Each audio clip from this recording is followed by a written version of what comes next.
The word for the terrifying natural phenomenon known as an earthquake is Terremoto.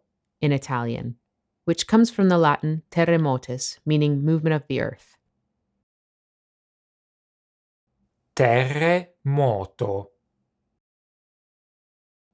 Some important terminology associated with earthquakes include Magnitudo. magnitude, Epicentro.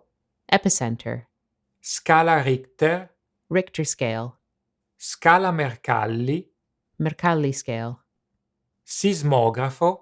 seismograph, Scossa di assestamento. aftershock. Il terremoto ha causato uno tsunami con onde alte 6 metri. The earthquake caused a tsunami with waves that were 6 meters high. An uncommon verb that derives from terremoto is Terremotare. which means to destroy or to devastate like an earthquake. From this verb, we get the past participle, Terremotato. Terremotata. which can mean either hit by an earthquake when talking about a place or earthquake victim when talking about a person. Figuratively speaking, terremoto can refer to a lively and restless person, usually a child or a young adult, who habitually throws things into disarray. Similar terms in English would be terror or live wire.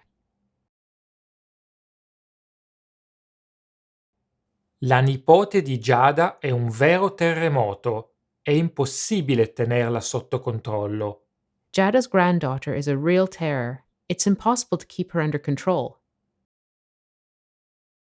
Similarly, in the world of business, politics, and economics, terremoto can denote a sudden unexpected change that profoundly turns a situation on its head or upsets a balance.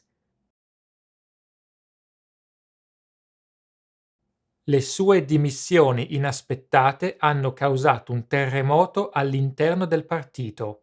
His unexpected resignation was like a shock inside the party. Grazie per averci seguito. Thank you for watching, and don't forget to subscribe to our YouTube channel.